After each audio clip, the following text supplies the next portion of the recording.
اعوذ باللہ السمیع العلیم من الشیطان الرجیم بسم اللہ الرحمن الرحیم الحمد للہ رب العالمین والصلاة والسلام علی اشرف الانبیاء والمرسلین خاتم النبیین رحمت للعالمین ابی القاسم محمد وآلہ الطیبین الطاہرین المعصومین المظلومین لا سیما الصدیقۃ الطاہرہ فاطمۃ الزہراء سلام اللہ علیہا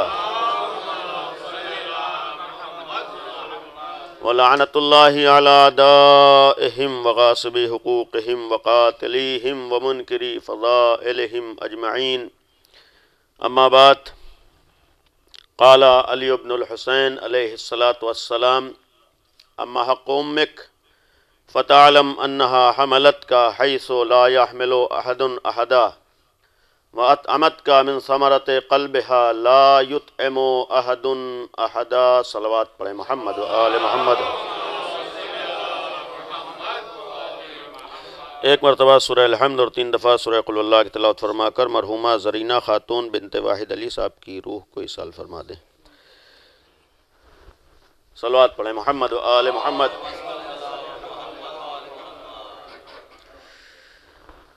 اولاً علماء کی موجودگی میں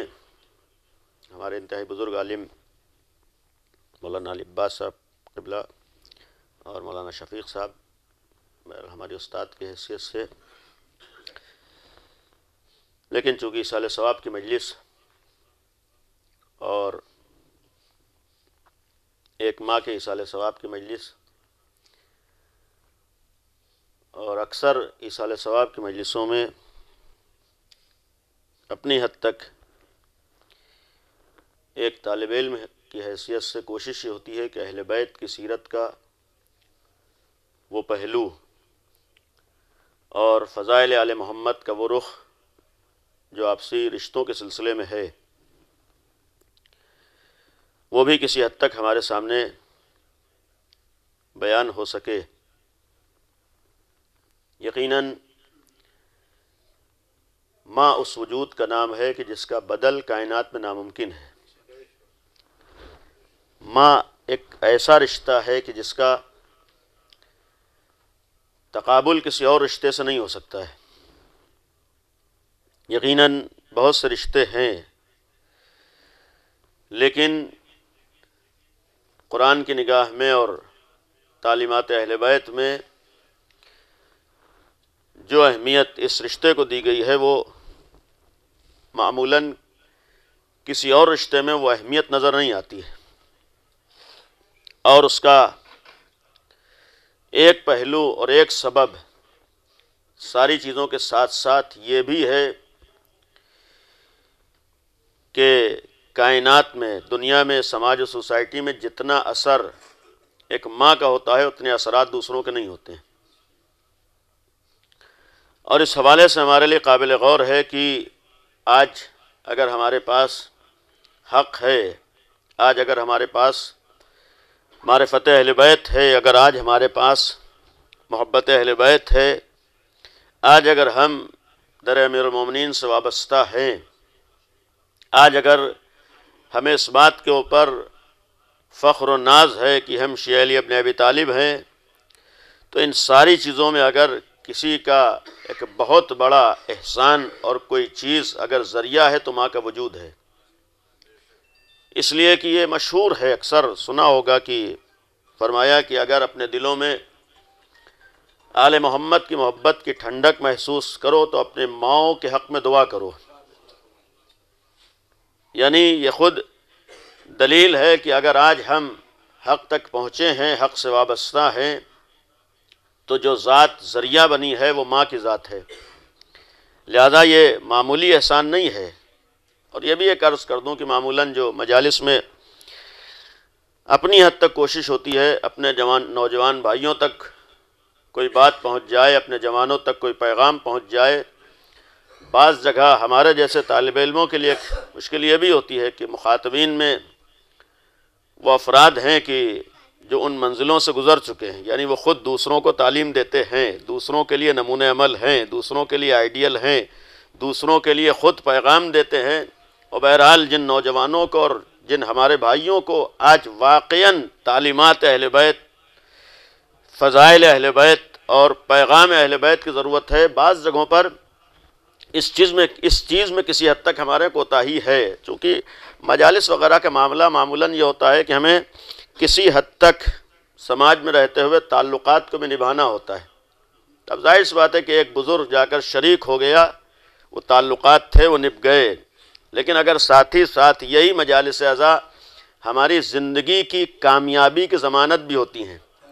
یہی ذکر اہل بیت ہمیں دنیا میں کامیابی کا راستہ بھی دکھاتی ہیں، یہی آل محمد کا تذکرہ ہمیں دنیا اور آخرت دونوں جگہ ایک کامیاب زندگی سیکھنے اور کامیاب زندگی گزارنے کا سلیقہ بھی بتاتی ہیں۔ یقیناً اگر یہی مجالس اعضاء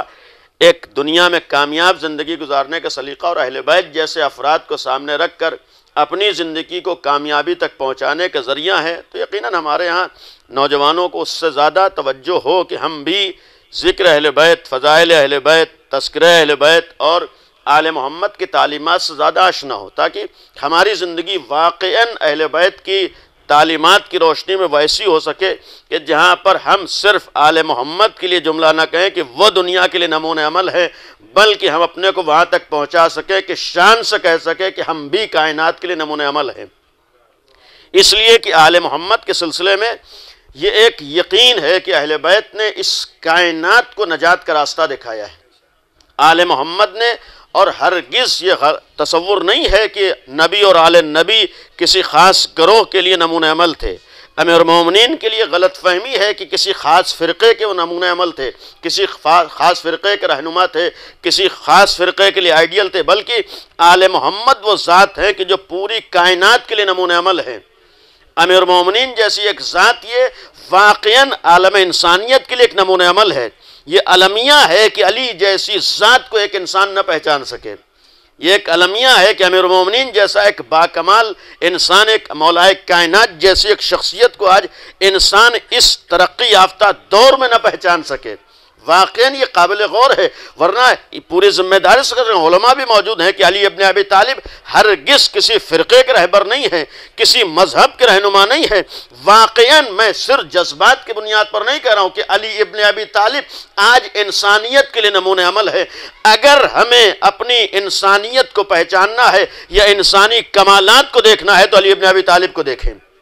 اور واقعاً دلیل ہے کہ جو بھی انسان ہو، جس فرقے سے تعلق رکھتا ہو، جس مذہب سے تعلق رکھتا ہو، جس مسلک سے تعلق رکھتا ہو، اگر آج اس نے کسی حد تک امیر المومنین کے زندگی کا مطالعہ کیا ہے تو کہنے پر مجبور ہوا ہے کہ علی ابن ابی طالب صرف مسلمانوں کے رہنما نہیں بلکہ کائنات کے رہنما ہیں۔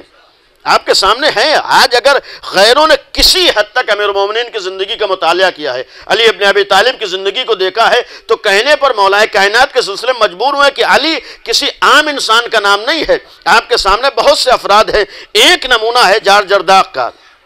یعنی جس نے ندایت عدالت انسانی لکھی ہے۔ اور یہاں پر ایک جملہ بھی عرض کر دوں کہ اس غیر مسلم مفکر کا جس کا تعلق عالم اسلام سے بھی نہیں ہے،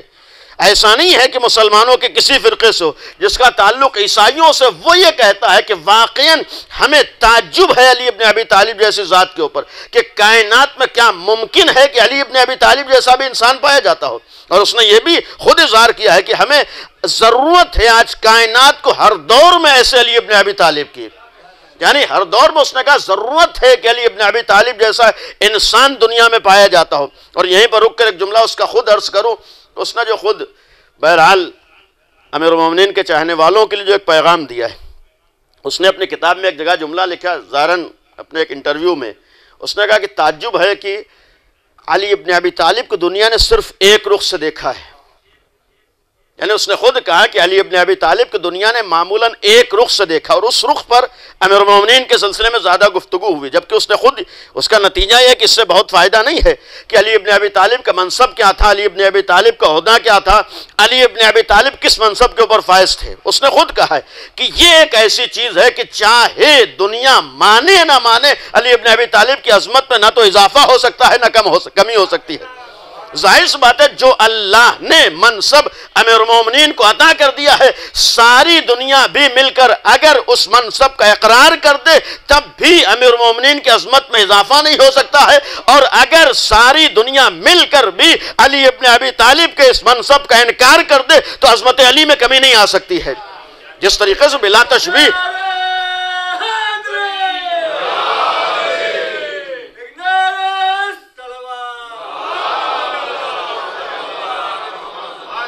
اس نے کہا کہ ایک رخ زندگی کا یہ ہے، اس نے کہا اس سے بڑھ کر جو علی ابن ابی طالب کی زندگی کا رخ ہے کہ خود علی کیا تھے یہ ہمارے لیے ضرورت ہے پہچاننے کی۔ یعنی خود علی ابن ابی طالب کیا ہیں، علی ابن ابی طالب کی زندگی کیا ہے، امیر المومنین نے اپنے اندر کون سے کمالات پیدا کیے تھے، علی ابن ابی طالب کس صاحب کمال انسان کا نام ہے، یہ ضرورت ہے علی کو پہچاننے کی۔ یعنی خود غیر ہو کر کہہ رہا ہے اس رخ سے ہمیں ضرورت ہے علی ابن ابی طالب کو پہچاننے کو، اور اس نے واقعاً جو نتیجہ دیا، کاش اگر اس رخ سے علی ابن ابی طالب کو آج دنیا میں پہچانوا دیا گیا ہوتا، ناممکن تھا کہ دنیا میں برائیاں پائی جاتی ہیں۔ ورنہ یہ تصور کرے کہ ایسا صاحب کمال، ایک ایسی ذات جو ہمارے سامنے نمونہ عمل کے طور پر موجود ہو، آئیڈیل کے طور پر موجود ہو، اور جس ذات گرامی نے رہتی دنیا تک ایک پیغام دیا ہے کہ اس کا بدل، ظاہر سی بات ہے کہ اس کا مقابلے میں کوئی آجا نہیں ہو سکتا ہے، اور جس نے صرف الہی عہدے اور الہی منصب کی بنیاد پر ناز نہیں کیا ہے۔ لیکن یہ بھی قابل غور ہے کہ امیر المومنین کو تنہا اس بات کے اوپر ناز نہیں تھا کہ ہمیں اللہ نے فلاں عہدہ دے دیا ہے، اس لیے کہ اس عہدے سے ہٹ کر بھی علی ابن ابی طالب میں بہت سے ذاتی کمالات تھے۔ امیر المومنین کے اندر بہت سے، اور ظاہر سی بات ہے ان کمالات اور ان فضائل میں یہ بھی قابل غور ہے کہ کچھ فضیلتیں اور کچھ کمالات پروردگار عالم نے علی ابن ابی طالب کو عطا کی تھیں، اور کچھ فضائل و کمالات وہ ہیں جنہیں خود علی ابن ابی طالب نے حاصل کیا ہے۔ یعنی ایسا نہیں ہے کہ صرف اللہ نے ساری چیزیں عطا کر دی ہیں، یہ اور بات ہے کہ سب کچھ دینے والا اللہ ہے، لیکن اس جگہ تک پہنچانے والی ذات خود علی ابن ابی طالب تھی۔ یعنی امیر المومنین نے اپنے کو وہاں تک پہنچایا ہے کہ جہاں پر ایک انسان کے لیے پہنچنا ناممکن ہوتا ہے۔ امیر المومنین کے کمالات کا ایک پہلو یہ ہے کہ خود ایک انسان ہو کر دنیا کے سامنے پیغام دیا کہ ہاں اگر انسان چاہے اپنے کو کہاں تک لے جا سکتا ہے۔ یعنی ساری فضیلتیں صحیح ہے، ایک رخ ہے، سب کچھ دینے والا اللہ ہے، لیکن انسان کو جو اختیارات دیے ہیں ان اختیارات کی وجہ سے اپنے کو کہاں تک پہنچایا ہے۔ تو ایک پہلو جو میں نے عرض کیا کہ آل محمد کی سیرت کا، آل محمد کے فضائل کا، بلکہ کھل کر کو فضائل اہل بیت کا ایک پہلو یہ ہے کہ یہی فضیلتیں ہمارے لئے ایک آئینہ ہے اپنے کو اس آئینے میں ڈھالنے کا جو اہل بیت تھے۔ یعنی واقعاً فضائل اہل بیت کا ایک رخ ہمارے سامنے ایک ایسا آئینہ ہے کہ جو ہمیں ویسا بنا دے جیسا اہل بیت چاہتے ہیں، ہمیں اس حد تک لے جائے جیسی آل محمد کی مرضی ہے۔ اسی لئے میں نے ایک جملہ کہا کہ اہل بیت علیہ السلام کے سلسلے میں ایک پہلو ہے کہ اگر وہ کائنات کے لئے نمونہ عمل تھے، کائنات کے لئے آئیڈیل تھے، کائنات کے لئے رہنما تھے، انسانیت کو پیغام دیا، انسانیت کو جگایا ہے، اور اتنا ذمہ داری سے عرض کروں گا کہ آل محمد نے ہرگز یہ نہیں چاہا ہے کہ صرف خاص لوگ نجات پا جائیں۔ یعنی نبی اور آل نبی نے، امیر المومنین نے ہرگز کبھی یہ نہیں چاہا ہے کہ کچھ خاص لوگ جنت میں چلے جائیں، بلکہ اس گھرانے کا ایک سب سے بڑا امتیاز ہی یہ تھا کہ انہوں نے پوری کوشش یہ کی کہ دنیا کا کوئی بھی انسان ہدایت سے دور نہ رہنے پائے۔ یعنی اس گھرانے کی اصل کوشش یہ تھی کہ دنیا کا کوئی بھی انسان ہدایت سے دور نہ رہنے پائے۔ یہ اور بات ہے کہ جس میں صلاحیتیں تھیں، بلکہ یہ کہوں جسے اللہ نے توفیق دے دی وہ ہدایت پا گیا، ورنہ کوشش انہوں نے سب کے لیے کی ہے۔ ایسا نہیں ہے کہ نبی نے خاص لوگوں کو پیغام دیا تھا، ایسا نہیں ہے کہ امیر المومنین نے خاص لوگوں کو پیغام دیا، نہیں، انہوں نے کوشش پوری کائنات کے لیے کی ہے، پوری کوشش پوری دنیا کے لیے کی ہے، اور ہر دنیا کے انسان کو ہدایت تک پہنچانا چاہے۔ اور چونکہ ہدایت رہبر تھے، ہادی تھے، رہنما تھے پوری انسانیت کے لیے۔ لیکن ابتدائی میں ایک جملہ عرض کروں کہ یہاں اگر انسانیت کو ہدایت کا راستہ دکھایا ہے، اور واقعاً ہدایت کا راستہ دکھانے کا ایک مفہوم یہ ہے کہ پوری دنیا کی نجات چاہتے تھے، یہ چاہتے دنیا کے ہر انسان تک پیغام پہنچ جائے اور ہر انسان اس پیغام کو پہنچا کر اپنے کو کامیاب کر لے۔ یہ اور بات ہے کہ آج ایک دوسرا المیہ یہ ہے کہ اہل بیت کا پیغام بھی دنیا تک نہیں پہنچ سکا، ورنہ معصومین کے کلمات اور حدیثوں پہ ہمیں یقین ہے۔ 8ویں امام امام علی رضا علیہ السلام کا یہ جملہ کہ امام نے فرمایا کہ لو علم الناس محاسنا کلامنا لتبعونا، کہ اگر دنیا کو صرف ہمارے پیغام کی حقیقت کا اندازہ ہو جائے، جو ہم نے کہا ہے یا دنیا کو پیغام دیا ہے اس کی حسن اور خوبی واقعی وہ پیغام تک پہنچ جائے، تو یہی دنیا ہمارے در پہ نظر آئے گی۔ لتبعونا، امام نے فرمایا کہ ہماری اتباع کرے گی، ہماری پیروی کرے، اس کا مطلب ہمارے کلام میں اور ہمارے پیغام میں تاثر پایا جاتا ہے کہ ہم تک پہنچا دیتی ہے۔ اور اگر اس کا مطلب ہے کہ دنیا حیدر اہل بیت پر نہیں ہے، تو ایک رخ یہ بھی تو ہے کہ دنیا تک وہ پیغام اہل بیت نہیں پہنچا ہے کہ جو واقعی پیغام تھا، یعنی وہ واقعی، ورنہ دنیا کے لیے، انسانیت کے لیے انہوں نے کوشش کی، اور جب کوشش کی ہے، دیکھیں کوششیں بھی اہل بیت کی بظاہر دو طرح کی ہیں۔ یہ جو میں نے حدیث عرض کی اس کے ضمن میں عرض کروں کہ امام نے جو ہمارے سامنے بطور وصیت پیغام کے طور پر بعض چیزیں فرمائی ہیں، کبھی کبھی بعض احادیث اہل بیت علیہ السلام کی ہمارے سامنے ایک وقت اہل بیت پوری انسانیت کو پیغام دے رہے ہیں اور ایک وقت خاص افراد کو پیغام دیتے ہیں۔ جیسے مثال کے طور پر خود قرآن کریم میں جہاں قرآن نے پیغامات دیے، بعض پیغام انسانیت کے لیے، یعنی خود انسانیت کو مخاطب کر کے پیغام دیا ہے، اور بعض پیغام مثلا مسلمانوں کے لیے ہیں، اور بعض پیغام صاحبان ایمان کے لیے ہیں۔ کبھی کبھی ہمیں یہ بھی بعض قرآنی احکامات کو دیکھ کر تعجب بھی ہوتا ہے، اور انسان تعجب سے کہتا ہے کہ بھئی دنیا کیوں نہیں مانتی ہے قرآن کے کہنے کے بعد؟ بھئی قرآن نے کہا کب سب سے کہا ہے، یعنی جو چیز جس سے کہی ہے وہ عمل کرتا ہے۔ مثلا قرآن کریم نے بعض پیغامات صرف مومنین کو دیے ہیں،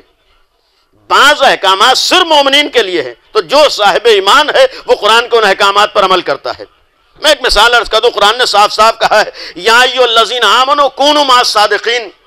اے صاحبان ایمان سچوں کے ساتھ ہو جاؤ۔ تو بھئی سچوں کے ساتھ ہونے کے لیے ہر مسلمان سے نہیں کہا ہے، ہر قرآن کے ماننے والے سے نہیں کہا ہے، ہر کلمہ لا الہ الا اللہ کہنے والے سے نہیں کہا ہے۔ کبھی کبھی یہ بھی ہوتا ہے کیوں قرآن کے ماننے والے، اسلام کے ماننے والے سچوں کے ساتھ نہیں؟ بھئی قرآن سب سے پہلے ہی کہہ رہا ہے کہ ہم ہر مسلمان سے نہیں کہہ رہے ہیں کہ سچوں کے ساتھ ہو جاؤ۔ یا ایھا الذین آمنوا، اگر صاحبان ایمان ہو یا اپنے کو وہاں تک پہنچا دیا ہے کہ صاحب ایمان ہو تو پھر سچوں کے ساتھ ہو جاؤ۔ یعنی ایک منزل ہے، یا اسی طریقے سے نماز روزے کا جہاں حکم ہے وہاں ہر ایک کے لیے نہیں ہے۔ جو صاحب ایمان ہے، جو صاحب اسلام ہے، اس کے لیے قرآن نے حکم دیا ہے کہ نماز روزہ ہے۔ اب ظاہر سی بات ہے جو قرآن کی نگاہ میں صاحب ایمان ہوگا وہ ان چیزوں پر عمل کرے گا، لیکن بعض احکامات قرآن نے مسلمانوں سے نہیں کہے، مومنین سے نہیں کہے۔ ابھی یہ موضوع تھا ماں باپ کا۔ قرآنی آیات میں اگر دیکھیں، قرآن کریم نے ماں باپ کے سلسلے میں یہ نہیں کہا ہے کہ جب تم مسلمان ہو جاؤ تو ماں باپ کا حق ادا کرو۔ قرآن نے نہیں کہا کہ جب تم صاحب ایمان ہو جاؤ تب تمہاری ذمہ داری ہے کہ ماں باپ کے ساتھ اچھا سلوک کرو۔ ہاں، نماز کے لیے تو ضروری ہے کہ جب تک صاحب ایمان نہ ہو تمہارے اوپر نماز واجب نہیں ہے، جب تک تم ایمان نہ لے آؤ اس وقت تک تمہارے اوپر روزہ واجب نہیں ہے، جب تک تم دائرہ ایمان میں نہ آ جاؤ حج و زکوٰۃ تمہارے اوپر واجب نہیں ہے۔ لیکن جہاں ماں باپ کی بات آ جائے، قرآن کریم نے ہرگز نہیں کہا کہ جب ایمان لے آنا تب ماں باپ کا حق ادا کرنا۔ قرآن کریم یہ نہیں کہا کہ جب صاحب ایمان ہو جانا تب تمہارے سلسلے میں، ماں باپ کے سلسلے میں تمہارے اوپر ذمہ داریاں ہیں۔ قرآن نے صاف صاف کہا ہے کہ جو انسان ہے، ہمیں انسانیت کو یہ پیغام دینا ہے کہ ہر انسان کی ذمہ داری ہے ماں باپ کا حق ادا کرے۔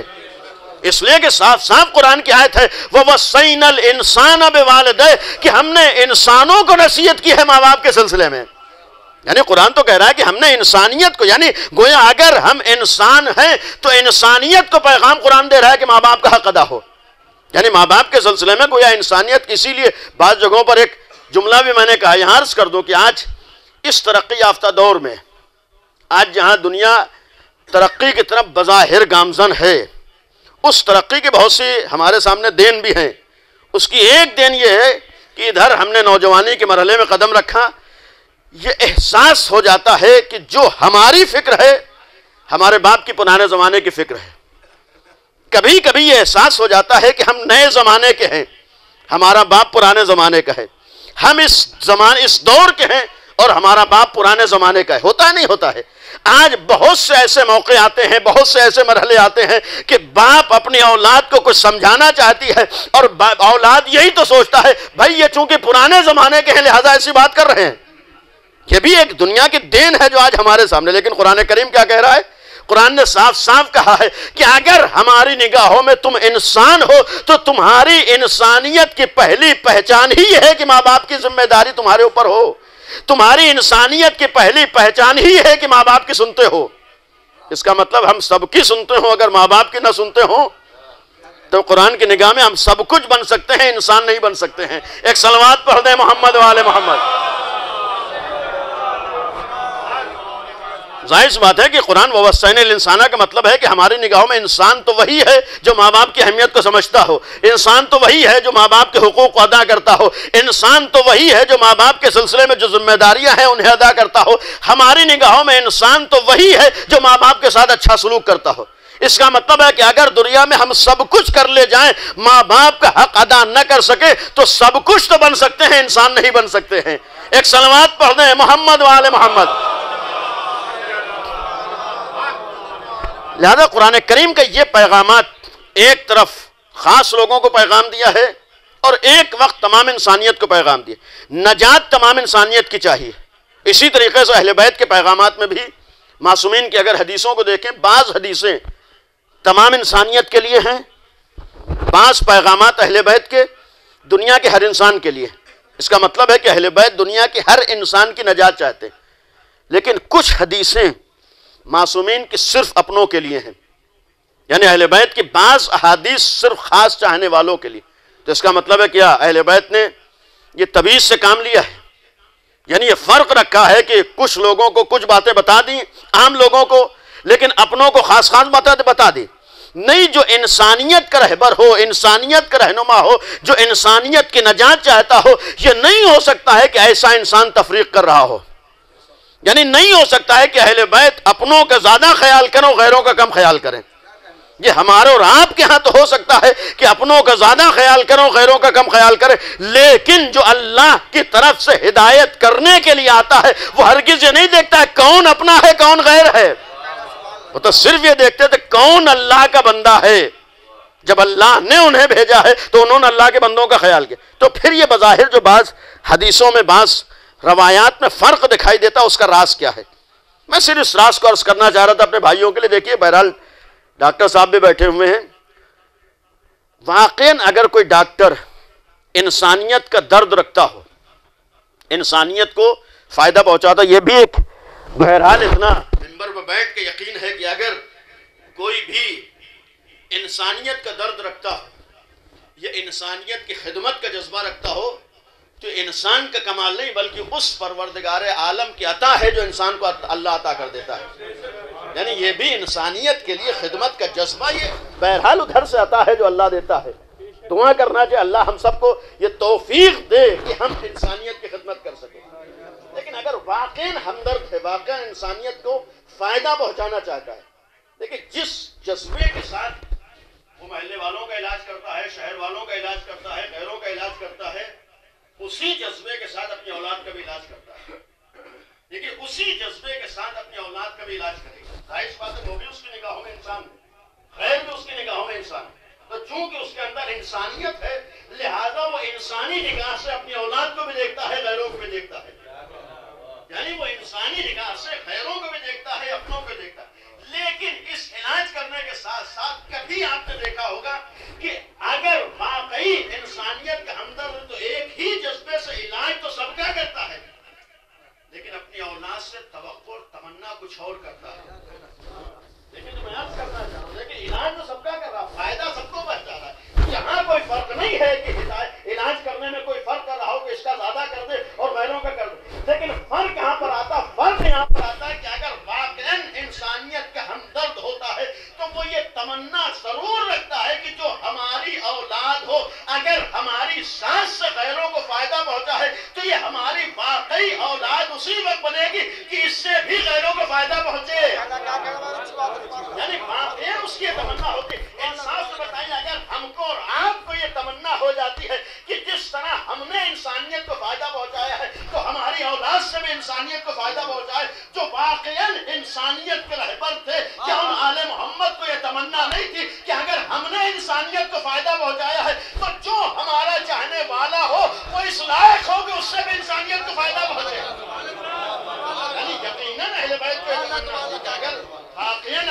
چاہنے والے ہو،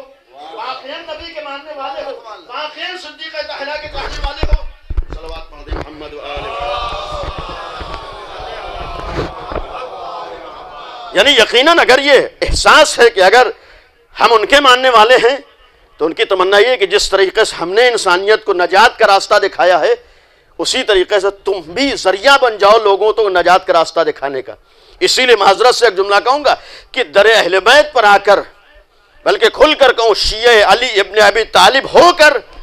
نجات پا جانا یہ کوئی کمال نہیں ہے۔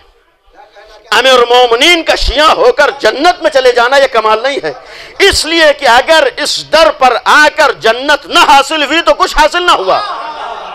اگر اس در پر آ کر نجات نہ ملی تو کچھ نہ ملا ہے۔ اس لیے کہ اس در پر آ کر جو چیز ملنا ہے وہ تو جنت ہے ہی، وہ تو نجات ہے ہی، تو پھر کمال نہیں ہے جنتی بن جانا، یہ کمال نہیں ہے نجات پا جانا، بلکہ اگر در علی پر آ کر کوئی چیز کمال کا سبب ہے، تنہا کمال کا سبب یہ ہے کہ اگر ہم نے یہاں آ کر خود نجات پائی ہے تو دوسروں کو نجات کا راستہ دکھا دیں۔ اگر ہم نے اس در پر آ کر ہدایت حاصل کی ہے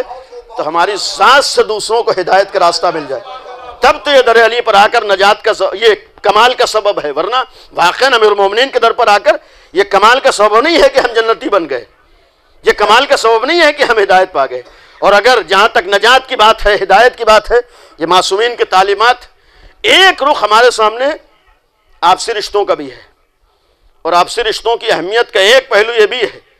کہ آپسی رشتوں کی اہمیت بھی دوسروں کو پیغام دیتی ہے،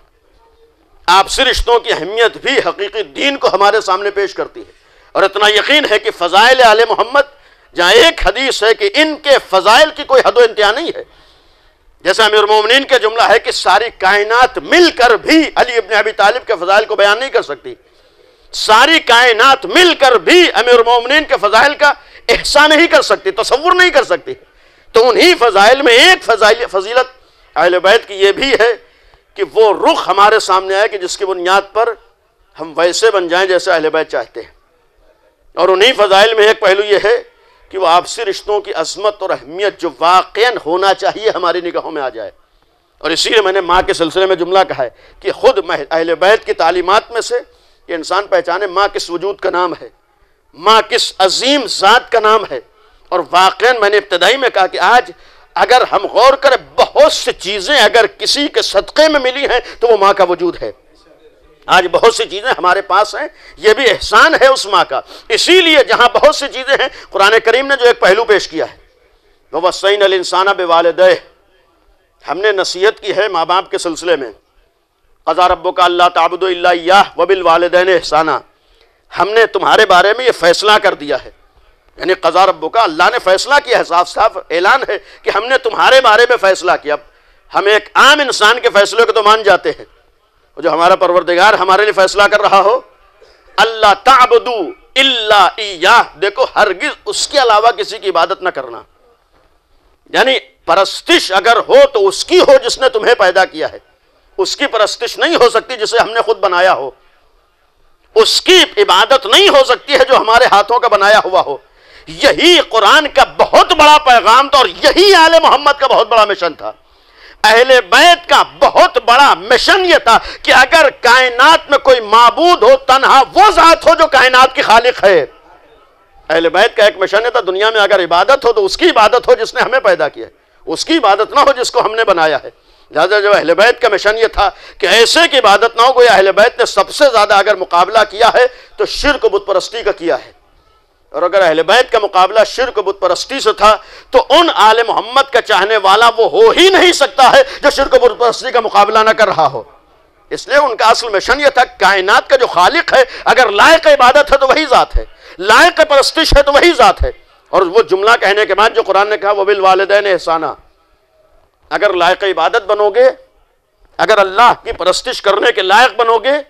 اگر اللہ کے واقعی ماننے والے بنو گے، اگر تم واقعی شرک اور بت پرستی سے دور ہوگے تو اس کا ایک راستہ ماں باپ کے ساتھ اچھا سلوک ہے۔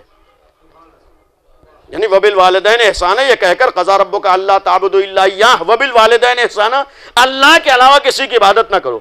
اور فوراً کہا ہے کہ ماں باپ کے ساتھ احسان کرو۔ اس کا ایک پہلو یہ فوراً کہنے کا مقصد کہ اگر اپنے کو اس لائق بنانا ہے کہ تم عظمت پروردگار کو سمجھ سکو، اگر اپنے کو اس لائق بنانا ہے کہ اپنے خالق کی عظمت و اہمیت کو سمجھ سکو، اگر تمہیں وہاں تک پہنچنا ہے کہ تمہیں معلوم ہو جائے اس کائنات کو کس نے وجود دیا ہے، اس کی عظمت کو پہچان سکو، اگر تمہیں یہ دیکھنا ہے کہ تمہیں کس نے پیدا کیا ہے، اگر وہاں تک پہنچنا ہے تو ظاہر سی بات تمہارے اندر اتنی صلاحیت نہیں ہے کہ اپنے واقعی خالق کو پہچان سکو، تمہارے اندر اتنی صلاحیت نہیں ہے کہ جو اس کائنات کا واقعی خالق ہے وہاں تک پہنچ سکو، لیکن تمہارے اوپر پہچاننا بھی ضروری ہے۔ اگر پہچاننا ضروری ہے کہ واقعی خالق کون ہے، اسی لیے قرآن نے حکم دیا پہلے اس کی عظمت کو پہچانو جو تمہاری خلقت میں ذریعہ بنا ہے، جو تمہاری خلقت میں ذریعہ بنا ہے، جس کے ذریعے سے تم نے دنیا میں قدم رکھا ہے، پہلے اس کی عظمت کو سمجھ لو۔ ماں باپ کی عظمت کا ایک پہلو اسی لیے عرض کروں، ماں باپ کی اہمیت کا قرآن کریم میں اللہ کی عظمت کے بعد ایک راز یہی ہے کہ اگر اللہ کو واقعاً پہچاننا ہے تو پہلے ماں باپ کو پہچانو، اس لیے کہ جب عظیم خالق واقعی خالق وہ ہے تو ذریعہ خلقت تو یہی ہے، تو گویا جب تک ہم ان کو نہ پہچان لیں وہاں نہیں پہچان سکتے۔ اور پھر اگر قرآن نے کہا ہے کہ وَبِالْوَالِدَيْنِ إِحْسَانًا، تو جو چیز قابل غور ہے کہ قرآن نے جو الفاظ استعمال کیے ہیں والدین احسانہ، اپنے ماں باپ کے ساتھ احسان کرو، اور یہاں پر معصوم نے جو احسان کے لیے ایک جملہ فرمایا ہے، چھٹے امام جعفر صادق علیہ السلام کی ایک حدیث ہے کہ احسان سے مراد ماں باپ کے ساتھ اس طرح کا برتاؤ ہو، بلکہ یہ کہوں کہ اتنا خیال ہو کہ اگر انہیں کبھی کسی چیز کی ضرورت پیش آ جائے تو انہیں اپنی ضرورت کے ظاہر کرنے کا موقع نہ دو۔ یعنی جو قرآن کریم نے حکم دیا ہے کہ ان کے ساتھ اچھا سلوک ہو، تو اچھے سلوک کا مطلب ہے کہ اگر انہیں کبھی کسی چیز کی ضرورت ہو تو اتنا زیادہ خیال کرو کہ انہیں زبان سے کہنا نہ پڑے کہ ہمیں ضرورت ہے۔ اور اگر قرآن نے یہاں تک حکم دیا ہے تو جو جملہ کہا ہے جو قابل غور، وَبِالْوَالِدَيْنِ إِحْسَانًا، اپنے ماں باپ کے ساتھ احسان کرو۔ دیکھیں قرآن کریم میں بلکہ عربی زبان میں ماں باپ کے لیے جو مختلف الفاظ استعمال ہوئے، بہرحال علماء بھی ہیں اور بہت سے ایسے افراد ہیں، ماں باپ کے لیے اب وغیرہ بھی استعمال ہوا ہے، اب ہے، ہے، دوسرے الفاظ ہیں، لیکن ایک لفظ ہے ماں باپ کے لیے والد و والدہ۔ معمولاً جہاں جہاں ماں باپ کی عظمت اور ان کی اہمیت اور ان کے ساتھ اچھا برتاؤ اور ان کے ساتھ حسن سلوک کا حکم دیا ہے، اکثر جگہوں پر والدین کا لفظ آیا ہے، یعنی اکثر جگہوں پر قرآن کریم میں اگر آپ دیکھیں والدین کا لفظ آیا، وَبِالْوَالِدَيْنِ إِحْسَانًا، اپنے ماں باپ کے ساتھ احسان کرو۔ تو پھر یہ راز کیا ہے کہ یہ لفظ والدین اکثر جگہوں پر استعمال، یعنی والد اور والدہ کے ساتھ تمہارا حسن سلوک ہو، والد اور والدہ کے ساتھ تمہارا اچھا برتاؤ، والد و والدہ کا حق ادا کرو۔ دیکھیں بہرحال جو قابل غور ہے، ایک پہلو صرف عرض کرنا کہ والد و والدہ کا جو حکم دیا گیا ہے، عربی میں ایک لفظ ہے اب اور ایک ہے والد۔ اگر چچا ہماری تربیت کر دے یا ہمیں پال دے تو چچا کو عربی میں اب تو کہا جائے گا، والد نہیں کہا جائے گا۔ کوئی غیر اگر ہمیں سہارا دے دے تو عربی میں اسے اب تو کہہ دیں گے لیکن والد نہیں کہیں گے، یعنی جو ہمارے ساتھ کچھ کرے اسے عربی میں اب تو کہا جائے گا، والد نہیں کہا جائے گا۔ یہی معاملہ ماں کے لیے ہے، کوئی اگر ہمیں سہارا دے دے کوئی خاتون تو ماں کا لفظ استعمال ہو سکتا ہے، لیکن وہاں پر والدہ نہیں کہیں گے۔ تو پھر ان دو لفظوں کی خصوصیت کیا ہے؟ یعنی جو ہمارے ساتھ کرے اس کے لیے دوسرے الفاظ بھی ہیں، لیکن لفظ والد اور والدہ اسی کو کہتے ہیں جس کی وجہ سے ہم نے دنیا میں قدم رکھا ہو، یعنی جس کی وجہ سے ہم دنیا میں آئے ہوں، بلکہ کھل کر کہوں جن کی وجہ سے ہماری ولادت ہوئی ہو، جو ہماری ولادت کا ذریعہ بنے انہیں والد و والدہ کہتے ہیں۔ اب قرآن کریم کے اگر ہم ان آیات کو ذہن رکھیں، قرآن کریم نے جہاں جہاں بھی ماں باپ کے ساتھ احسان، ماں باپ کے ساتھ اچھا سلوک اور ماں باپ کا حق ادا کرنے کی بات کہی ہے، وہاں والد و والدہ کا لفظ استعمال کیا ہے۔ مقصد یہ ہے کبھی کبھی ہمارے جیسے ذہنوں کے، ہمارے جیسے افراد کے ذہنوں میں یہ تصور بھی آتا ہے کہ جتنا ہمارے ماں باپ نے ہمارے ساتھ کیا تھا اتنا ہم نے حق ادا کر دیا۔ کبھی کبھی ہمارے ذہنوں میں آتا ہے کہ بھائی انہوں نے ہمارے ساتھ کیا کیا ہے جو ہم پلٹ کے کریں۔ بھائی یہی تو ہوتا ہے کہ انہوں نے ہمارے ساتھ کیسا برتاؤ کیا ہے، انہوں نے ہمارے ساتھ کیسا سلوک کیا ہے، جب انہوں نے خیال نہیں کیا تو ہم کیوں خیال کریں؟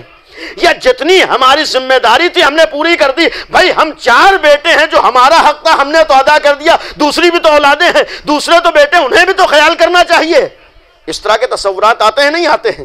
اس طرح کے خیالات آتے نہیں تھے. جو ہمیں کرنا چاہیے تھا، جو انہوں نے کیا تھا، گویا حق ادا کر. قرآن کریم نے ہرگز نہیں کہا کہ اگر ماں باپ تمہارے ساتھ کچھ تب تم پلٹ کے کرو.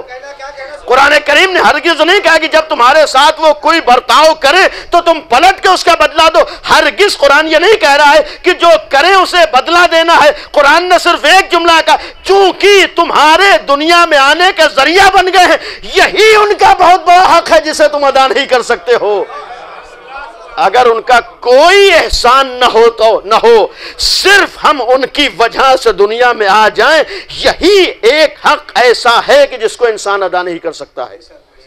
کہہ دینا بہت آسان ہے. اور یہاں ایک پہلو عرض کر دوں، دیکھیں ماں باپ کا جو بہت سے احسانات ہیں، والد والدہ کا جو لفظ استعمال ہوا ہے، وَبِالْوَالِدَيْنِ احسانہ، ماں باپ کے ساتھ احسان کرو. دیکھیں ایک ان کا بہت بڑا احسان یہ بھی ہے کہ آج اس وقت میں آپ کے سامنے عزت سے سر اٹھا کے بات کر رہا ہوں. دیکھیں جو عرض کرنا، اس وقت میں آپ کے سامنے سماج میں، سوسائٹی میں جو عزت سے سر اٹھا کر بات کرنے کے لائق ہوں،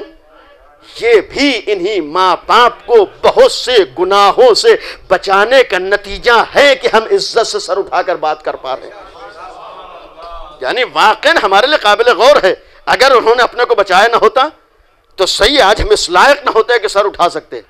یہ معمولی احسان نہیں ہے، اسی کا حق ادا ہو جائے بہت بڑی بات ہے، جن کی وجہ سے ہم دنیا میں آئے ہیں. اور یہ اس لیے قرآن نے کہا ہے. اب قابل غور ہے کہ قرآن کریم کا ایک پہلو یہ ہے کہ جس کی وجہ سے تم دنیا میں آئے ہو، اس کا حق تم صرف اس بنیاد ہی پر ادا نہیں کر سکتے کہ وہ ذریعہ بن گئے. بقیہ احسانات تو ان کے اور ہیں. یعنی بقیہ جو انہوں نے کیا ہے تو وہ تو اس کے اوپر سے ہیں. جو انہوں نے مشقتیں کی ہیں، جو زحمتیں کی ہیں، جو تمہارے ساتھ سلوک کیا ہے، وہ تو اس کے بعد کی منزل ہے. پہلی منزل تو صرف یہ ہے کہ تم ان کی وجہ سے دنیا میں آئے ہو. اسی لیے ہماری شریعت نے ماں باپ کے سلسلے میں یہ بھی ایک صاف صاف جملہ کہا ہے کہ اگر ماں باپ کا دین کوئی اور ہو اور تم دین حق پہ ہو، تب بھی ان کے ساتھ اچھے سلوک میں کوئی فرق نہیں آئے گا. اس لیے کہ بہرحال اس بنیاد پر حق نہیں ہے کہ ان کا دین کیا ہے، اس بنیاد پر حق ہے کہ وہ تمہارے ماں باپ ہیں. بھائی کسی دین پر ہو کیا ماں باپ نہیں ہیں؟ بھائی ان کا مذہب کوئی اور ہو کیا ہمارے والد نہیں ہیں؟ کیا ان کا دین کوئی ہو ہماری والدہ نہیں ہیں؟ چاہے جو بھی دین ہو، اگر والد و والدہ ہیں تو اہمیت میں فرق نہیں آتا ہے، اہمیت میں کوئی کمی نہیں آتی، حسن سلوک میں کوئی کمی نہیں آتی. جب حسن سلوک میں کوئی کمی نہیں آتی ہے تو جو چیز قابل غور ہے، انصاف سے سوچئے کہ ایک ماں باپ، حتیٰ آج کے زمانے میں جو آیات قرآن کریم صاف صاف ان والد و والدہ کے لیے کہہ رہی ہیں. قرآن نے کہا ہے کہ تمہیں حق نہیں ہے لا تقل لہما اف، ان ماں باپ سے جو تمہارے دنیا میں آنے کے ذریعہ ہوئے ہیں، زبان سے کوئی ایسا لفظ نکالو جو ان کی مرضی کے خلاف ہو. یعنی یہ ماں باپ جو ہمارے گھر میں ہیں، جو ہمارے باپ ہیں، ہمیں حق نہیں ہے کہ ان کی مرضی کے خلاف ہماری زبان پر کوئی جملہ آئے. اور ولا تنہرہما، تنہرہما کا مطلب ہے کہ تمہارا کوئی ایسا کام نہ ہو جو انہیں ستا رہا ہو. اس لیے کبھی کبھی یہ بھی ہوتا ہے کہ ہم نے کہا تو کچھ نہیں ہے، بہرحال ہم نے ان کو کچھ بولا تو کچھ نہیں ہے، ان کے خلاف تو کوئی زبان نہیں کھولی ہے، لیکن قرآن نے صرف زبان کے اوپر پابندی نہیں لگائی ہے. قرآن نے اگر ایک طرف یہ کہا ہے کہ ان کی مرضی کے خلاف زبان سے کوئی لفظ نہ نکلے، تو قرآن نے یہ بھی کہا ہے کہ تمہارا کوئی ایسا کام نہ ہو جو ماں باپ کو ستا رہا ہو. لا تنہرہما ہے کہ ہرگز انہیں جھڑکے نہ ہو. ایک مفہوم یہ بھی ہے کہ کوئی ایسا کام نہ ہو جو ان کی مرضی. کہنے کا مقصد ہے ایک باپ جو تنہا ہمارا باپ ہے، بلکہ یہ کہوں جو صرف ہمارے دنیا میں آنے کا سبب ہوا ہے، اس کی اہمیت تو اتنی زیادہ ہے. اور قرآن نے صاف صاف کہا ہے، احادیث موجود ہیں، معصومین نے فرمایا ہے کہ تم زندگی بھر بھی کر کے اس کا حق ادا نہیں کر سکتے ہو. صاف صاف کہا ہے کہ اس کا حق ادا نہیں ہو سکتا ہے. زندگی بھر بھی اچھا برتاؤ ہو، اچھا سلوک ہو، تب بھی اس باپ کا جو ہمارا باپ ہے، جو دنیا میں ہمارے آنے کا سبب ہوا ہے، اس کا حق ادا نہیں ہو سکتا. اس کی اہمیت اتنی زیادہ ہے. انصاف سے بتائیے، ایک انسان جو تنہا ہمارے دنیا میں آنے کا سبب ہے، اس کی اہمیت تو اتنی زیادہ ہے کہ عام انسان سوچ بھی نہیں سکتا ہے. اگر کوئی ذات ایسی ہو جو پوری کائنات کے وجود میں آنے کا سبب ہو، یعنی آج ہمارے لیے واقعاً قابل غور ہے، جو تنہا ہمارے دنیا میں آنے کا سبب ہے اس کی اہمیت تو اتنی زیادہ ہے، جو آل محمد اس پوری دنیا کے آنے وجود میں آنے کا سبب ہوں پھر ان کی عظمت کتنی زیادہ ہوگی۔ اگر ان کے صدقے میں کائنات وجود میں آئی ہو تو پھر ان کی عظمت کتنی زیادہ ہوگی۔ اور اگر معصومین یہ فرما رہے ہیں کہ تنہا جو تمہارا باپ ہے زندگی بھر کر کے بھی تم اس کے حق کو ادا کرنے میں کامیابی نہیں حاصل کر سکتے، تو کیا ہو سکتا ہے آل محمد جو پوری کائنات کے دنیا میں آنے کے سبب ان کا حق ادا ہو جائے؟ نہیں ادا ہو سکتا ہے، نہیں، ہم تصور نہیں کر سکتے ہیں ان کا حق کتنا زیادہ ہے۔ اور اسی لیے اگر یہ قرآن کہہ رہا ہے کہ لا تقل لہما اف، اس باپ کی مرضی کے خلاف تمہاری زبان پہ کوئی جملہ نہ آئے، تو اس کا مطلب یہ بھی ہے کہ جو کائنات کا باپ ہے اس کی مرضی کے خلاف بھی تمہارا کی زبان پر کوئی جملہ نہ ہے۔ لا تنہرہما کا مطلب اگر یہ ہے کہ اس باپ کی مرضی کے خلاف کوئی کام نہ ہو، تو پھر اس کا ایک مفہوم ہے کہ جو کائنات کا باپ ہے اس کی مرضی کے خلاف بھی کوئی کام نہ ہو۔ بس آخری جملہ عرض کرو کہ دیکھیے جہاں تک ماں باپ کی بات ہے، آج ایک جملہ آج ہمارے بہت عام ہے، ولایت، اور اللہ نے باپ کو بھی ولایت دی ہے، اور جو اللہ نے باپ کو ولایت عطا کی ہے، باپ کی ولایت کا مقابلہ آل محمد کی ولایت سے نہیں ہو سکتا ہے۔ یعنی وسعت کے اعتبار سے آل محمد اس کائنات کے ولی بنائے گئے خداوند عالم کی جانب سے، اور باپ تنہا ہمارا ولی ہے۔ یعنی باپ کی ولایت صرف ہمارے اوپر ہے، محلے والوں پر نہیں، پڑوسیوں پر نہیں ہے، دوسروں پر نہیں ہے۔ تو باپ کی ولایت کا دائرہ بہت ہی معمولی ہے، اور اہل بیت کی ولایت کا دائرہ پوری کائنات کے اوپر، جہاں جہاں اللہ کی خدائی ہے وہاں وہاں آل محمد کی ولایت ہے۔ یعنی جہاں جہاں اللہ کی، بہرحال جب کوئی کائنات کا حصہ اللہ کی ولایت سے خالی نہیں ہے تو دنیا کا کوئی بھی حصہ اہل بیت کی ولایت سے خالی نہیں ہو سکتا۔ بہرحال اللہ اہل بیت کی ولایت اتنی وسیع ہے، کہنے کا مقصد ہے اگر ہم اپنے باپ کو اپنا ولی مانتے ہیں، جوان بھائیوں سے عرض کر رہا ہوں کہ کس وقت واقعاً ہمارا باپ ہمارا ولی ہے۔ اگر ہم محلے میں جا کر ہمارے باپ میں اچھائیاں ہوں، فضائل ہوں، خوبیاں ہوں، ہم محلے میں جگہ جگہ جا کر کہیں کہ ہمارے باپ بہت اچھے ہیں، ان میں یہ خوبی ہے، ان میں یہ کمال ہے، ان میں یہ خصوصیت ہے، ان میں یہ فضیلت ہے، ہم ساری فضیلتوں کو باپ کی بیان کریں، حتیٰ یہ بھی ممکن ہے کہ جو چیزیں نہ ہوں اسے بھی بیان کر دیں، جو چیزیں باپ میں نہ ہوں وہ بھی بیان کر دیں۔ یہ ساری فضیلتیں بیان کر کے، ساری تعریفیں کر کے جگہ جگہ ہم اپنے باپ کی تعریف کرتے ہوں، لیکن باپ کی ایک ماننے پر تیار نہ ہو۔ انصاف سے بتائیے، ہم باپ کی تعریف تو بہت کر رہے ہیں لیکن جو باپ کہہ رہا ہو اس کے خلاف چل رہے ہو، باپ کے باتوں پر عمل نہ کرو، باپ جو کہہ رہا ہو اس کو نہ مان رہے ہو، تو انصاف سے بتائیے کیا محلے والے یہ کہیں گے کہ تم باپ کی ولایت کو مانتے ہو؟ یعنی ہم اگر باپ کی لاکھ تعریف کریں، باپ کی بات کو نہ مانیں، تو کیا ہم نے باپ کی ولایت کو مانا ہے یا باپ کی ولایت کو تسلیم کیا ہے؟ انصاف سے بتائے، ایک انسان جو تنہا ہمارا ولی ہے، جب تک ہم اس کی باتوں کو نہ مانیں، اس کی ولایت کو تسلیم کرنے والے نہیں ہو سکتے ہیں۔ تو جو آل محمد اس پوری کائنات پر ولایت رکھتے ہوں، کیا ہو سکتا ہے صرف ہم ان کی تعریف کرتے رہیں، ان کے فضائل بیان کرتے رہیں، لیکن جو آل محمد کہہ رہے ہیں اس کے مطابق عمل نہ کر رہے ہوں؟ جو اہل بیت نے کہا ہے اس کے مطابق زندگی نہ ہو تو کیا ولایت ہو سکتی ہے؟ ولایت کا مطلب ہی یہ ہوتا ہے، ہمارے اسی بات کے اوپر تو جھگڑا ہے، ولایت کا مطلب حاکمیت۔ حاکمیت کا مطلب جو حکم دے رہا ہے اس کے مطابق عمل کرو، جو کہا ہے اس کے مطابق زندگی گزارو۔ اہل بیت نے جو کہا ہے، اور انہی معصومین کی تعلیمات میں جو ماں کے سلسلے میں نے جملہ عرض کیا، اما حق امک، ماں باپ میں صحیح ہے باپ زحمتیں کرتا ہے، لیکن جو زحمتیں اللہ کی نگاہ میں زحمت ہے وہ تنہا ماں کی زحمتیں ہیں۔ قرآن کریم کی اگر آیات کو دیکھیے، باپ کی زحمتوں کا قرآن نے تذکرہ نہیں کیا ہے، حق کی بات کی ہے، ماں باپ کے ساتھ اچھے سلوک کی بات کی ہے، لیکن کہیں قرآن میں باپ کی زحمتوں کو بیان نہیں کیا ہے۔ لیکن اگر اللہ نے کسی کی زحمتوں کو ذکر کیا ہے تو وہ ماں کی زحمتیں، اسی لیے چوتھے امام کا جملہ ہے، اما حق امک، تمہاری ماں کا ایک حق تمہارے اوپر یہ ہے، حملت کا حیث لا یحمل احد احدا، اس نے 9 مہینے جس طریقے سے تمہیں حمل کیا ہے، دنیا کی کوئی ذات اس طریقے سے کسی کو حمل نہیں کر سکتی۔ کہہ دینا بہت آسان ہوتا ہے، لیکن خود معصوم کا جملہ ہے کہ اس طریقے سے انسان کے خدا نخواستہ پیٹ میں معمولی سے کوئی تکلیف ہو جائے برداشت نہیں ہوتا ہے، یہ 9 مہینے حمل کر لینا ہم لوگ بہت آسانی سے گزر جاتے ہیں، چونکہ اس منزل پر پہنچنا بھی نہیں ہے، ہم سمجھ بھی نہیں سکتے ہیں، لیکن ایک ماں کس طریقے سے حمل کرتی ہے، امام کے جملات حیث لا یحمل احد احدا، اس طریقے سے حمل کرتی دنیا کا کوئی بھی انسان اس طریقے سے کسی کو برداشت نہیں کر سکتا ہے، اور تنہا حمل نہیں کیا ہے۔ وَأَطْعَمَتْكَ مِنْ ثَمَرَةِ قَلْبِهَا، اس 9 مہینے اس نے اپنا خون جگر بھی تمہیں پلایا ہے، ایسا نہیں کہ صرف پیٹ میں ایک چیز آ گئی انسان برداشت کر رہا ہے، ماں ایک ایسا وجود ہے اس 9 مہینے اپنا خون جگر پلا رہی ہے، لا یطعم احد احدا، اس طریقے سے دنیا کی کوئی ذات کسی کو سیراب نہیں کر سکتی ہے۔ اور پھر ایک جو چند جملات امام نے فرمائے ہیں، یہ ساری چیزیں ہیں اس 9 مہینے، کبھی غور کیا کہ اگر اس کو کسی کا خیال ہوتا ہے تو تنہا تمہاری ذات ہوتی ہے، اپنے پورے وجود کے ساتھ اگر کسی کا خیال کرتی ہے وہ تم ہوتے ہو،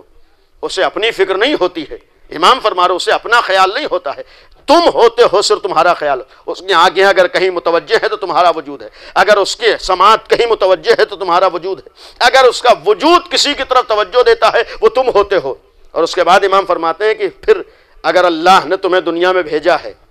ایسا نہیں ہے کہ ماں کی زحمتیں ختم ہو گئیں، ماں کی فکریں ختم ہو گئی، ماں کے خیالات ختم ہو گئے، امام فرماتے ہیں دنیا میں آنے کے بعد اب اس کو اپنی فکر نہیں ہے، تمہاری فکر ہے، اپنا خیال نہیں ہے، تمہارا خیال ہے، وہ اپنی فکر نہیں کرتی، صلوات پڑھ دیں محمد وآلہ، بلکہ کتنی منزلیں آتی ہیں کہ وہ اپنے وجود کو تمہارے اوپر قربان کر دیتی ہے، وہ خود فاقے سے رہنا گوارا کر لے گی، لیکن ایک لمحے کے لیے اپنی اولاد کو بھوکا رہنا گوارا نہیں کرے گی۔ کتنے ایسے موقع آئیں گے خود پیاسی رہنا برداشت کر لے گی، لیکن تمہاری پیاس کو برداشت نہیں کرتی ہے۔ امام کے جملات، امام نے فرمایا کتنے ایسے موقع آتے ہیں خود دھوپ میں برداشت کر لے گی لیکن تمہیں سایہ فراہم کرے گی، بارش ہو رہی ہو خود بھیگنا گوارا کر لے گی لیکن بچہ بھیگنا نہ پائے۔ پھر ایک عجیب و غریب جملہ جو خود امام نے فرمایا ہے، کبھی غور کرو کتنی راتیں وہ اپنی نیند کو تمہاری نیند کے لیے قربان کر دیتی ہے۔ یہ امام نے فرمایا کتنی راتیں ایسی آتی ہیں کہ جہاں وہ پوری پوری رات جاگ کے صرف اس لیے گزار دیتی ہے کہ ہماری اولاد کی نیند میں خلل نہ آنے پائے۔ بہت سی چیزوں کو امام نے بیان فرمایا، یہ سارے مراحل تمہارے سامنے ماں کے لیے، اور اس کے بعد جو آخری جملہ امام نے فرمایا، اب اس کے ساتھ تم اچھا سلوک کرو، اس کا حق ادا کرو۔ اور یہ کہنے کے بعد جو امام جملہ فرماتے ہیں کہ ہرگز تم ماں باپ، بلکہ چونکہ صحیفہ سجادیہ کے جملہ دونوں کے لیے، ماں باپ کے لیے، تم ماں باپ کے لیے کچھ نہیں کر سکتے ہو، اتنا ہی کر سکتے ہو جتنا اللہ تمہیں توفیق دے اور تمہاری مدد کر دے۔ بس ختم کیا۔ امام نے فرمایا کہ اگر کبھی تم نے کیا ہے تو اتنا کیا ہے کہ جتنا اللہ نے توفیق دی ہے، اتنا کیا ہے کہ جتنا اللہ نے مدد کی ہے۔ اس کا مطلب ہے اگر کبھی کرنے کا موقع ملا ہے تو یہ احساس نہ ہو کہ ہم نے ماں باپ پر احسان کر دیا، بلکہ اللہ کا احسان ہمارے اوپر ہے کہ اس نے ہمیں اس لائق سمجھا کہ ہم ماں باپ کے کام آ گئے۔ اگر ہم نے کبھی کیا ہے اور دوسرے بھائیوں نے نہیں کیا ہے تو یہ احساس نہ ہو کہ ہم نے کر دیا، فلاں نے نہیں کیا ہے، نہیں، اللہ کی بارگاہ میں جا کر شکر بجا لائے، خدایا تیرا احسان و کرم ہے کہ تو نے اس لائق سمجھا کہ ہم ماں باپ کے کام آ گئے۔ اس لیے کہ ظاہر سی بات امام فرما رہے کہ اگر کیا ہے تو اللہ نے توفیق دی ہے تب کیا ہے، اگر کیا ہے تو اللہ نے تمہاری مدد کی ہے تب کیا ہے۔ اس لیے کہ ماں باپ کے ساتھ احسان کر لینا یہ بھی انسانیت کی ایک پہچان ہے، اور جہاں اس ماں باپ کے ساتھ انسانیت کا مظاہرہ کرنا ہو تو جو کائنات کے لیے ماں باپ کا درجہ رکھتے ہیں، آج سب سے بڑا المیہ تو اسی بات کا ہے کہ وہ سلوک انسان کسی غیر کے ساتھ بھی گوارا نہیں کر سکتا ہے جو اس امت نے اس کائنات کے ماں باپ کے ساتھ کیا ہے۔ اس لیے کہ اہل بیت کے جہاں مظالم ہیں، ان مظالم کا ایک پہلو یہ بھی ہے کہ جہاں ماں باپ کی عظمت و اہمیت بیان کی گئی ہے، جہاں نبی اور علی کو اس امت کا باپ بتایا گیا ہے، انا وعلی ابوا ھذہ الامت، یہ سارے احسانات میں ایک احسان ان کا، یہ بھی امت کے باپ ہیں۔ اور صدیقہ طاہرہ یہ صرف کائنات کی ماں نہیں ہے، اس روئے زمین پر تنہا ایک ایسی خاتون ہے جس کے لیے باپ نے جملہ کہا ہے فاطمہ تو ام ابیہا، فاطمہ اپنے باپ کے لیے بھی ماں کا درجہ رکھتی ہیں۔ جو اس کائنات کے اوپر ماں کا حق رکھتی ہو، اس کے ساتھ سلوک کیا ہوا ہے۔ ایک ماں کے اصالہ ثواب کی مجلس سے کسی بھی عمر میں کیوں نہ ہو، اگر ماں رخصت ہو جاتی ہے تو اولاد کے دل میں کیا گزرتی ہے، ماں کسی عمر میں کیوں نہ ہو جب چلی جاتی ہے تو کیسے احساسات ہوتے ہیں۔ اور یہ بھی ایک حقیقت ہے، کبھی کبھی اس نعمت سے محروم ہونے کے بعد ماں کی عظمت کا احساس ہوتا ہے، اس لیے کہ فطرت ہے کہ جب تک آدمی نعمت کے سائے میں زندگی گزارتا ہے، ہو سکتا ہے اس کی اہمیت کا اندازہ نہ ہو پائے، لیکن جب نعمت چھنتی ہے تب معلوم ہوتا ہے کہ کتنی عظیم نعمت تھی جو اللہ نے دے رکھی ہے۔ ماں جیسے وجود سے انسان جب جدا ہوتا ہے، ماں جیسے سائے سے جب انسان محروم ہوتا ہے تو احساس ہوتا ہے، ماں کی شفقتیں یاد آتی ہیں، ماں کی محبتیں یاد آتی ہیں، ماں کی مہربانیاں یاد آتی ہیں۔ کیوں نہ ہو ہر ماں اپنی اولاد کے ساتھ جو سلوک کرتی ہے، آج ہر اولاد کو انسان کسی بھی عمر میں ہو ماں کی جدائی برداشت نہیں ہوتی ہے۔ انصاف سے بتائیے، عمر کی منزلوں پہ پہنچنے کے بعد بھی ہمیں ماں کی جدائی برداشت نہیں ہو پاتی ہے۔ اگر کائنات کی ماں اس عمر میں جا رہی ہو جہاں تاریخ جملہ لکھتی ہو، ابھی 18 سال کی عمر ہو اور بچے یتیم ہو گئے ہو، ابھی 18 سال کی عمر ہو اور حسن و حسین یتیم ہو رہے ہو، کتنا سخت مرحلہ ہوتا ہے۔ لیکن دونوں طرف سے مصیبتیں ہوتی ہیں۔ ہر ماں کو جاتے جاتے اگر کسی کا احساس ہوتا ہے، کسی کا خیال ہوتا ہے تو اپنی اولاد ہوتی ہے۔ انصاف سے بتائیے، شاید بعض مناظر دیکھے ہوں، جب ماں دنیا سے جانے لگتی ہے اسے سب سے زیادہ اگر کسی کی فکر ہوتی ہے تو اپنے بچوں کی ہوتی ہے۔ ماں کو جاتے جاتے اگر خیال ہوتا ہے تو اپنی اولاد کا خیال ہوتا ہے۔ ماں جاتے جاتے اگر کسی کی فکر کر کے جاتی ہے تو اپنے، اور اگر کہیں چھوٹے چھوٹے بچے ہو اور ماں جا رہی ہو، اگر کم سن بچے ہو اور ماں رخصت ہو رہی ہو تو ماں کا عالم کیا ہوتا ہے۔ ایک طرف ماں بے چین ہوتی ہے کہ میرے بچے بن ماں کے ہو جائیں گے، ایک وقت ماں کو احساس ہوتا ہے کہ ان بچوں کے سروں سے ماں کا سایہ رخصت ہو جائے گا، اور دوسری طرف اولاد کو بھی احساس ہوتا ہے۔ جس وقت اولاد اپنی آنکھوں کے سامنے ماں کو رخصت ہوتے ہوئے دیکھتی ہے، جس وقت اولاد اپنے نگاہوں کے سامنے ماں کو جاتے ہوئے دیکھتی ہے تو عالم کیا ہوتا ہے۔ اور اگر ماں بچے کمسن ہوں اور کمسنی کے عالم میں ماں جا رہی ہو تو آپ نے دیکھا ہوگا گھر میں عالم کیا ہوتا ہے۔ جبکہ پورا محلہ، عزیز، رشتہ دار سب دلاسا دینے کے لیے موجود رہتے ہیں، سب سہارا دینے کے لیے موجود ہے، تب بھی بچوں کی کیفیت کیا ہوتی ہے۔ اپنی آنکھوں سے ماں کو رخصت ہوتے ہوئے دیکھ لینا آسان نہیں ہوتا ہے۔ عزیزو، یہ ہمارے اور آپ کے درمیان کیفیت ہوتی ہے۔ ذرا سوچو، جس وقت صدیقہ طاہرہ گئی ہیں، جس وقت شہزادی کونین رخصت ہوئی ہیں،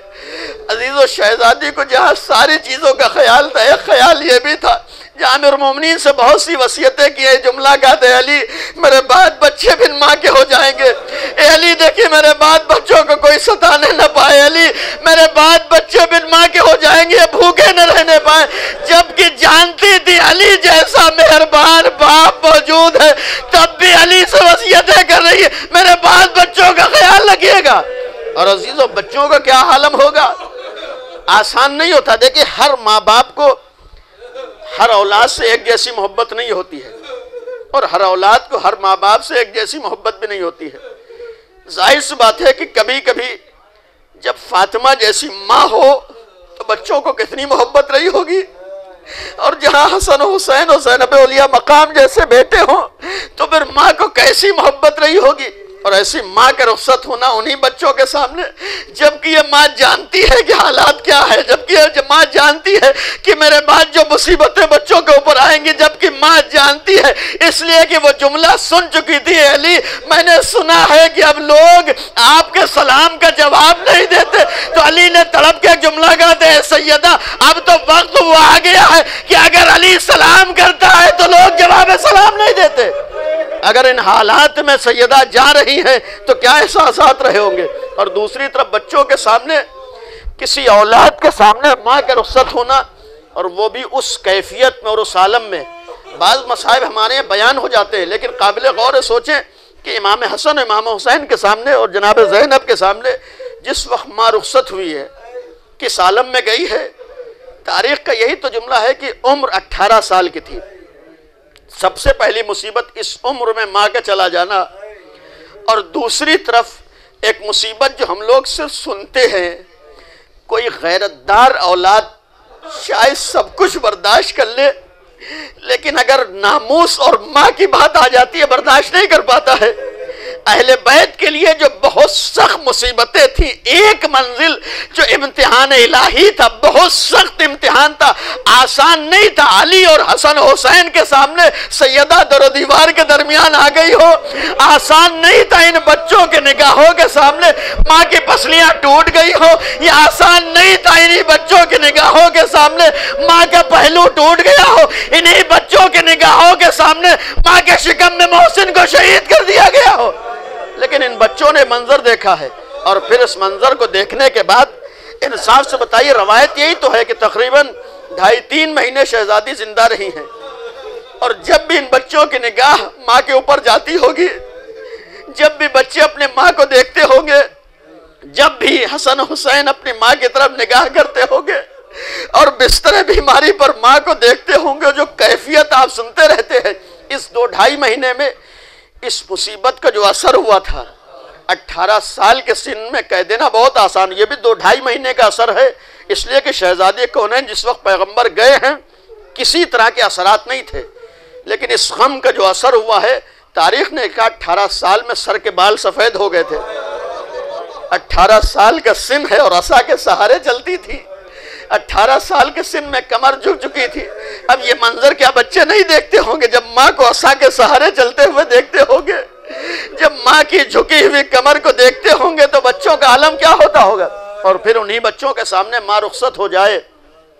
خدا تمام مائیں جو موجود ہیں ان کا سایہ ہمارے سروں پر باقی رکھے، اور جو مائیں دنیا سے گزر چکی ہیں انہیں صدیقہ طاہرہ کے جوار میں جگہ عطا فرمائے۔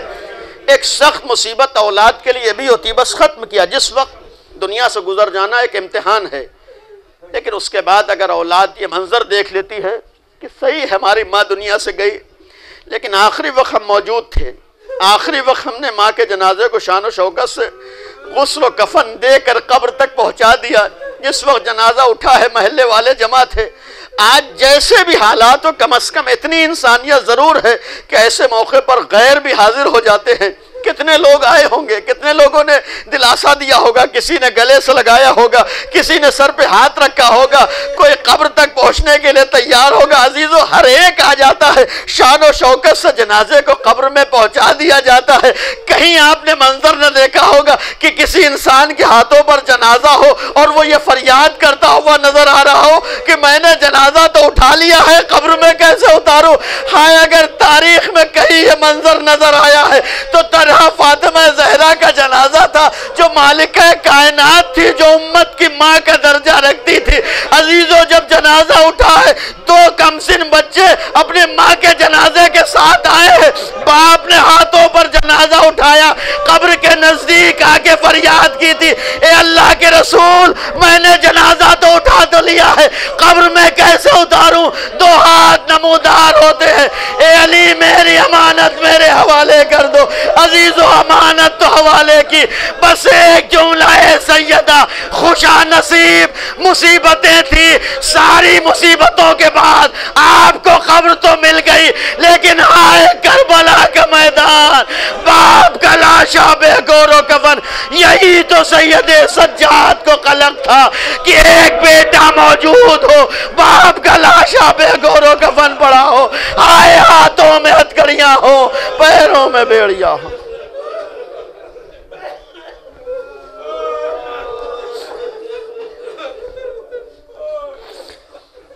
اللہ لعنت اللہ علی قوم الظالمین، سيعلم الذين ظلموا أي منقلب ينقلبون۔ خدایا ہماری اس عبادت کو قبول فرما، خدایا ذکر کو مرحومہ کی مغفرت کا ذریعہ قرار دے۔ پروردگارہ، تجھے آل محمد کا واسطہ ہے، صدیقہ طاہرہ کی واقعی محبت و معرفت ہم سب کو نصیب فرما۔ پروردگارہ، جب تک جان میں جان ہے اس در سے ہم وابستہ رہیں، خدایا ہم سب کو واقعی معنی میں ولایت امیر المومنین عطا فرما۔ پروردگارہ، تجھے آل محمد کا واسطہ ہے، اہل بیت کا واسطہ ہے، شہزادی کونین کو ہم سب سے راضی اور خوشنود فرما۔ پروردگارہ، عظمت اہل بیت کا واسطہ ہم سب کو تعلیمات اہل بیت پر عمل کرنے کی توفیق عنایت فرما۔ خدایا، آل محمد کا واسطہ ہم سب کو اپنے والدین کے حقوق ادا کرنے کی توفیق عنایت فرما۔ پروردگار آل محمد کا واسطہ ہم اپنے بچوں کی صحیح معنی میں تربیت کرنے کی توفیق عنایت فرما۔ خدا اس پرآشوب دور میں ہمارے جوانوں اور بچوں کی حفاظت فرما۔ پروردگار ہم سب کو علم و عمل کی توفیق عنایت فرما۔ خدایا ہمارے درمیان سے جہالت کا خاتمہ فرما۔ خدایا ہمارے سروں پر علماء اعلام کا سایہ باقی رہے۔ خدایا عظمت اہل بیت کا واسطہ ہے، آل محمد کا واسطہ ہے، حق کے ماننے والے جہاں جہاں ان سب کی جان مال عزت و ناموس کی حفاظت فرما۔ پروردگارہ دنیا سے ظلم و ستم کا خاتمہ فرما۔ پروردگارہ دنیا میں امن و امان کو قائم فرما۔ پروردگارہ امیر المومنین جیسی ذات کو پہچاننے کی توفیق عنایت فرما۔ پروردگارہ عظمت اہل بیت کا واسطہ ہے، دنیا میں دشمنان حق، دشمنان اسلام، دشمنان تشیع کسی بھی شکل و صورت میں ہیں، اگر لائق ہدایت نہیں ہیں تو ان سب کو نیست نابود فرما۔ پروردگارہ عظمت اہل بیت کا واسطہ ہے، آخر امام کے ظہور میں تعجیل فرما۔ ہم سب کو امام کے ناصروں میں شمار فرما۔ ایک دفعہ سورہ فاتحہ کی تلاوت فرما کر مرحومہ کو اصال فرما۔